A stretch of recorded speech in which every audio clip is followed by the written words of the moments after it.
After 8 o'clock South African time. And as I have indicated a little earlier, a very, very grey, wet, and slightly cold morning in our part of the world. That, of course, is in Johannesburg, Gauteng.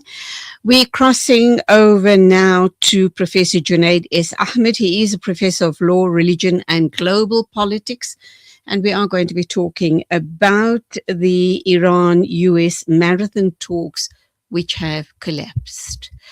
Assalamu alaikum and a very good morning to you, Professor Junaid Ahmed. Thank you indeed for your time and for joining us. We truly are honored. I'm going to ask you by telling us what is the director of CSID, and also please tell me where exactly in the world are you based. Welcome. Assalamu alaikum. Always a pleasure to be with Salam Media. The CSID is the Center for the Study of Islam and Decolonization, based in Islamabad, and I am back and forth between Pakistan and the United States. So this is the work that we have done for quite a while. The center allows us to be involved in activism around issues such as Palestine, especially over the past few years, but also on Kashmir, on a whole bunch of anti-war and global justice type of activism. MashaAllah, may Almighty Allah subhanahu wa ta'ala accept from you in a personal capacity, and of course the entire faculty, the CSID. So we are now going to be looking at the issue that obviously global eyes are focused on, and that is the United States and Iran having failed to have reached a truce deal after very high stakes talks in Pakistan. How does that bode for the current situation? And also, let me add to that, whilst these peace talks have been ongoing, you mentioned Palestine in your opening there. We also know that the bombardment of Gaza is absolutely ongoing. So you kind of wonder, on the one hand, we're having these peace talks, but the Palestinian issue is still ongoing. The hardship, the genocide, the unbelievable, atrocities are still ongoing, not forgetting what's happening in Lebanon. So over to you, Professor.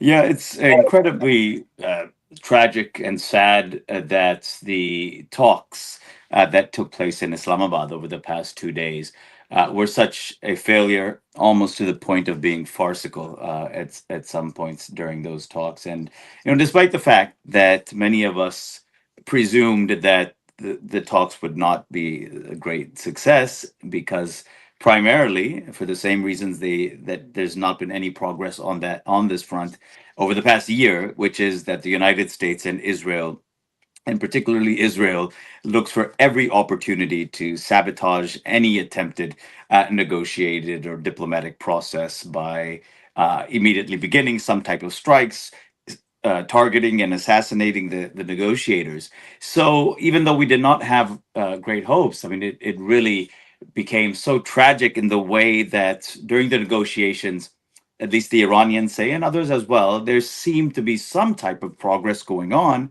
but so many phone calls took place during the negotiations between J.D. Vance, the vice president, who was there with the other two characters that come to all of these negotiations. That's Trump's son-in-law, Jared Kushner, and his golf and real estate buddy, Steve Witkoff. So there was that correspondence going on, but then the Iranians say there was one particular phone call after which there was a complete change in the approach by the Americans, and that was a phone call to Benjamin Netanyahu. I mean, so bizarre. This was, even though we didn't have great hopes from it, it was just at the end of it. I'm sure many of our viewers may have seen the 3.5 minute press conference by the vice president at the end, in which he just says, well, the Iranians were just stubborn, and just two questions he took. One of the questions, what was the issue? He's like, well, they're not giving up their pursuit of nuclear weapons or the ability, the tools to make. I mean, it was just ridiculous. What does that even mean?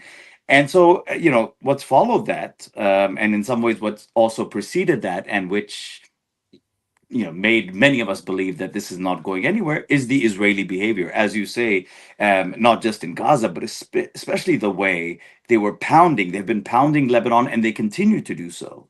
And so you see all of this type of behavior of especially of Israel, but also the United States, which does not point in the direction of kind of a good faith approach in these negotiations. And now you also see it in this ridiculous Trump proclamation of a new blockade he's now going to impose on the Strait of Hormuz, which apparently was closed anyways. And so it's ridiculous the way they're behaving, and it's quite tragic. And of course, you mentioned the situation in the Strait of Hormuz. We also understand Trump has given an order, and the US fleet apparently are very close to Hormuz, and I'm kind of wondering what is that the presence of that fleet going to signal, not only to Iran, but to the rest of the global shipping industry. Point number one.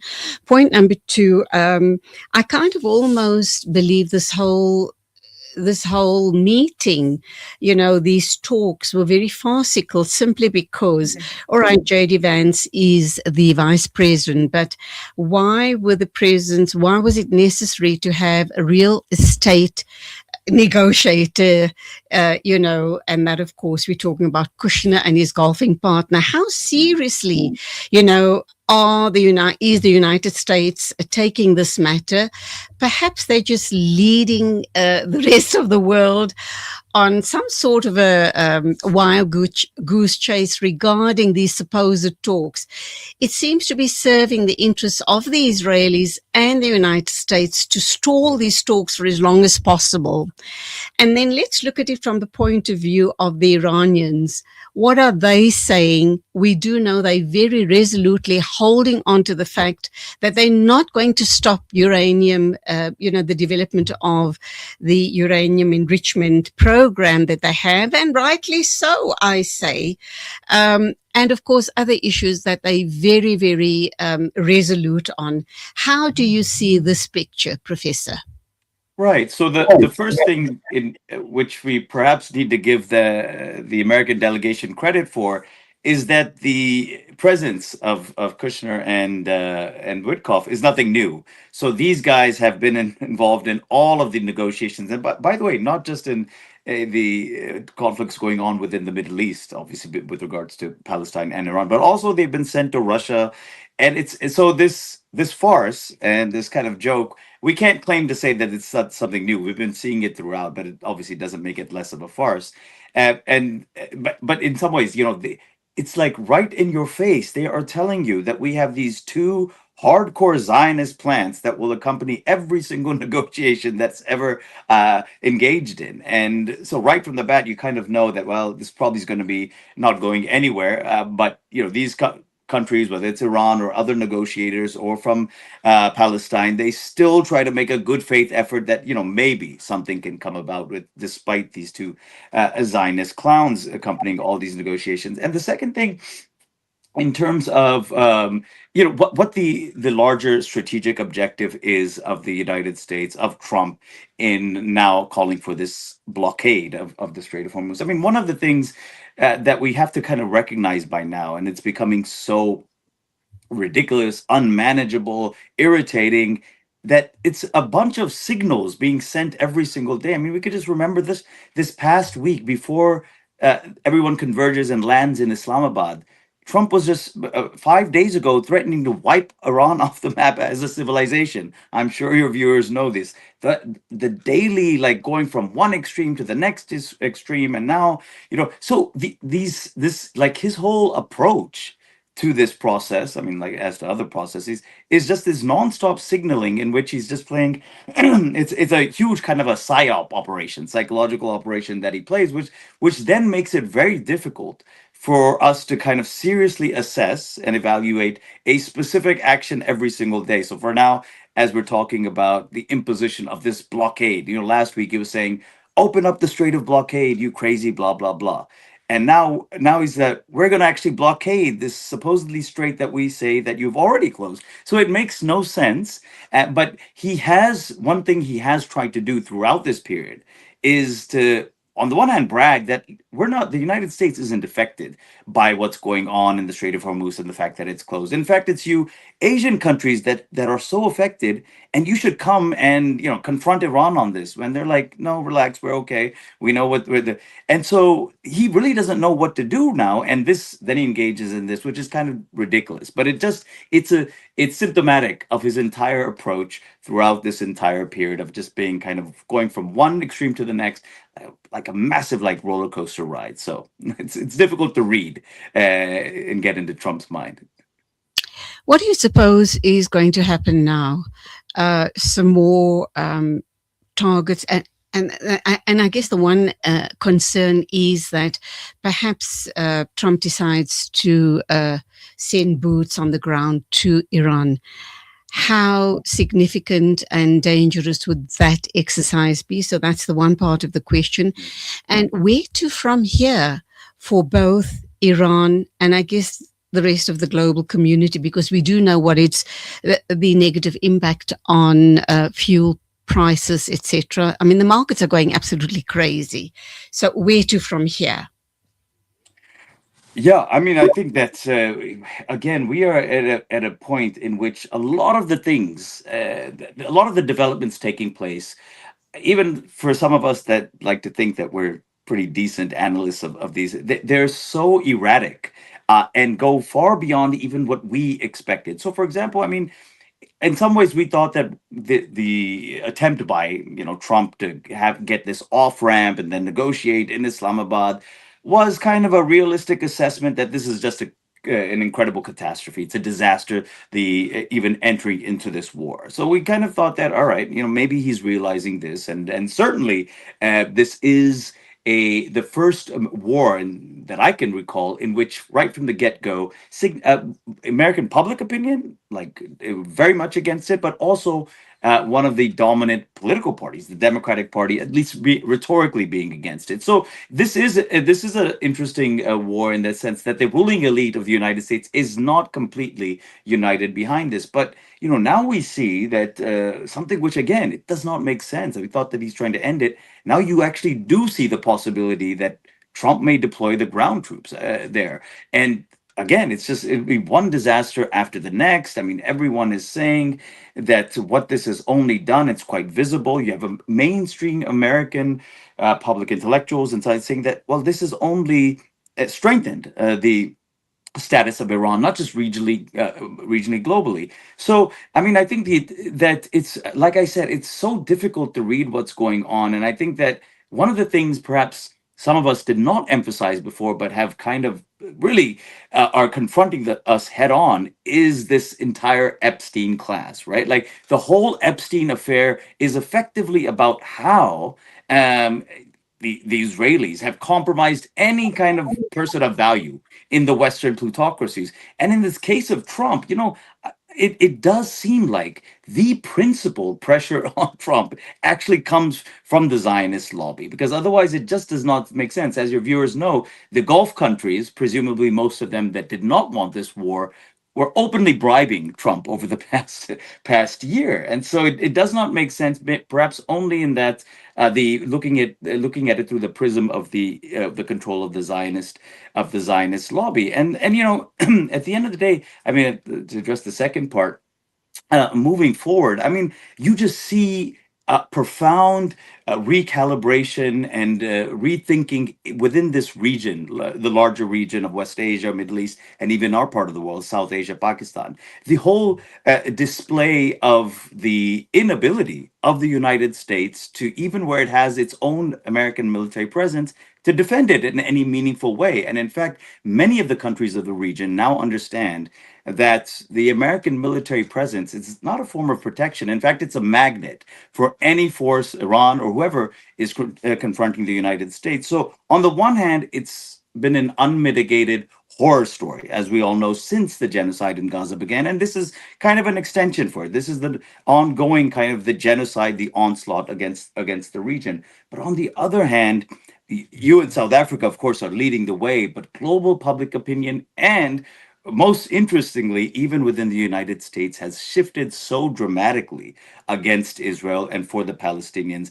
That's the silver lining here. That's what we want to build upon. That sentiment globally that this American war is simply an extension of the Israeli Zionist war on the region and, in fact, on the world. Do you believe that that sentiment from the street is going to make a significant difference? Because, goodness me, the genocide has to end. It has to stop. Innocent men, women, and children have been slaughtered. I mean, Gaza is all but flattened to the ground. And the nerve of it all is Trump is expecting the neighbors, the Middle Eastern neighbors, to rebuild Gaza. And of course, obviously, the genocidal Israelis are expecting exactly the same outcome.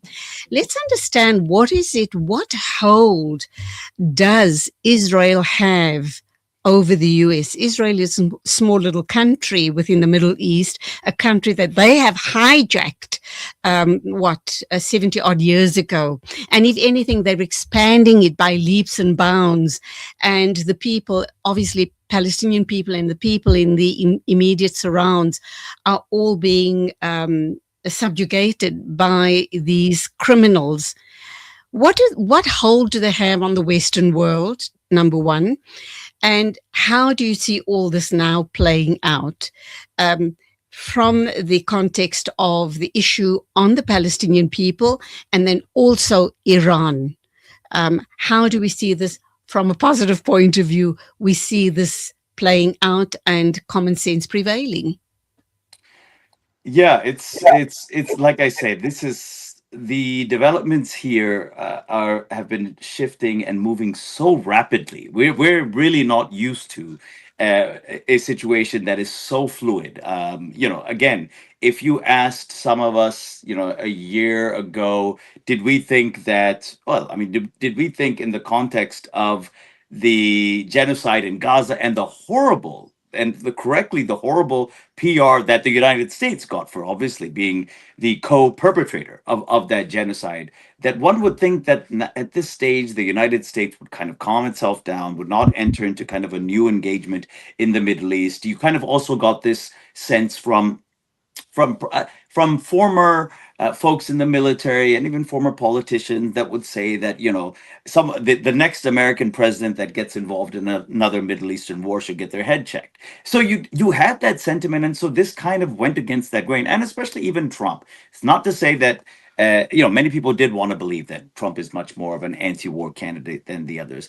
It may have been the case. I think that Trump is just he's just interested in whatever it makes him, money on the go, and so that, he's just the most outrightly corrupt, and so he does not have a kind of a necessary predilection towards going to war, which is why we come back to what you were saying about how what Gaza and now this have exposed is the powerful hold that the Zionist lobby has always had, much more than we even thought, because again, it's like it's like the way that you were speaking. It's very difficult to comprehend this small little apartheid colony of Israel controlling that massive superpower. And of course, I don't actually use that language. Oh, one controls the other, but it does seem that this Zionist Epstein class with that is present not just obviously in the United States, throughout Europe, and the other factor which has only increased and makes this whole situation even more difficult, and that is the power of the Christian Zionist in the United States, which is not a small factor. That is huge, and the Republican Party depends on that. But the interesting thing here is we're speaking about the Israeli hold on the American foreign policy towards the Middle East is because of Gaza, especially Gaza. Things have shifted so much here. So it's not just the traditional progressives, anti-Zionist, pro-Palestinian. Now, even within Trump's MAGA right, Make America Great Again right, so many people are saying that how did this MAGA become MIGA? Make Israel great again. They can no longer conceal that. Ordinary people in the United States, they did not know the extent of that relationship with Israel. So not only did they find out about the extent of that relationship, they also find out that, hey, we are supporting and funding a genocide. In Why are we doing that? So a lot of these questions are happening internally, both in the United States, and what you were saying, how is the sentiment of the people going to translate into fundamental policy shift? And of course, I mean, it is correct to assume that centers of power will attempt to keep the status quo as it is, to not change. And but I think it's becoming very, very difficult. I mean, even in these, we're talking about these Gulf countries, right? I mean, there's a stable model that they've been used to, and they can be kind of internally authoritarian police states. It's fine, but at least we guarantee, this is the UAE model. At least we guarantee safety and security for you to come, have your holidays. They can't guarantee that anymore. That This is what's happening, and so I think that these developments are happening both within the region, but also within the West, and also within the United States, which are very interesting. And we'll have to see, as you say, like how much of an impact this dramatic shift in public sentiment will actually have on policy. We're going to have to wrap up in a minute or two. So the final question is, of course, it seems as if now the war is going to continue. Please, God, I hope I'm wrong, but be that as it may. What do you see happening? And I know this is very difficult to even predict, but in terms of the Gulf states, the fact that Iran's obviously targeting American interests in the states, in the Gulf states, that is, do you think that they might retaliate? And if they do, what's the scenario then going to look like? How devastating is that going to be, not only on Iran, but the Gulf states itself? And could this then perhaps precipitate a third world war, or will it just be all centered in the Middle East? And one more thing is, you made reference, I beg your pardon, you made reference to the Christian Zionists in the United States. And the one unanswered question thus far has been, why does the West view any upheaval in the Middle East as a Muslim issue, forgetting that there are an equal amount of Christians in the Middle East as well? So why is it only looked upon as a Muslim issue? Wherever in the Middle East it might be, Christians are also targeted in these wars. Right. And let me take the second question, because I think it's easier than the first, as I've kind of been indicating, to predict what's going to happen. Forget about 5 years, even just tomorrow morning. 5 days, 5 days. Right. Just follow Trump's posts on Truth Social. I mean, if you want to enjoy the ride, just do that. We can't base any serious analysis on it. I must say something there on that point.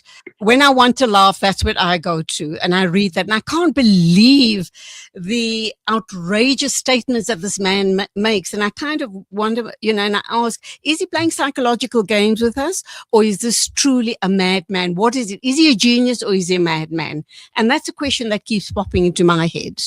Yeah, I would have loved to believe that he's the first, but I really truly do think he's a madman. I mean, so which is maybe even more dangerous. But yeah, I mean, if you read his tweets, it's like an elementary school kid having tantrums and fighting with this friend or the next. One cannot conceive that this is the president of the United States. Like I said, it's not about the fact that we have not had in the United States presidents that have been war criminals, and of course far greater than Trump. But no one would speak in this language. They would have the pretense of bringing democracy, human rights, freedom. In some ways, you kind of enjoy Trump because he's the kind of the raw face of American empire, and then you know what you're dealing with. But anyways, the second thing about the idea of, yes, I mean, the Middle East is perhaps the region in the world where, contrary to popular opinion, because of the propaganda system, you've had actually the best interreligious, intercommunal relations through over the centuries, right? And that this was nothing new. What has been new is the way the Zionist state, supported by empire, has tried to make this into a kind of a religious war, has tried to say that way, engaged in this Islamophobia, that the Muslims have always hated the Jews, hated the Christians. It's all nonsense, but we know why they do it, right? they want to make it this type of a situation, which is false. I mean, even the history that they record about the relationship between Muslims and Jews, that's false. But the main thing is they want to engage in this discourse to conceal the fundamental issue, which is the political one, which is about the land and colonization, settler colonialism. So in order to distract from that, they then make it into kind of, oh well, these Palestinians are Muslims and they hate us because we're Jews. Not that we're colonizing their land. That doesn't become the issue. So I think that we have a lot of work in that sense and just engage in basic popular education about what the history has been of these religious communities in the Middle East and even beyond that under Muslim rule. That it just takes us a second if we actually engage with people, tell them what the relationship was like, say in Andalusia and the Middle East. So that on the one hand. Now, again, going I back to am so sorry, Professor. I yeah. do apologize. I've got to leave it there. We Well, have I'm run glad out of actually time. because the first one was a difficult one anyway. So But it was wonderful talking with you. I loved likewise, your insights on this matter. I hope we can talk again sometime in the inshallah. future. Oh well. Assalamu alaikum. Assalamu alaikum. Thank you. 8:46 exactly, and we're moving along right here on News and Views on Salam Media.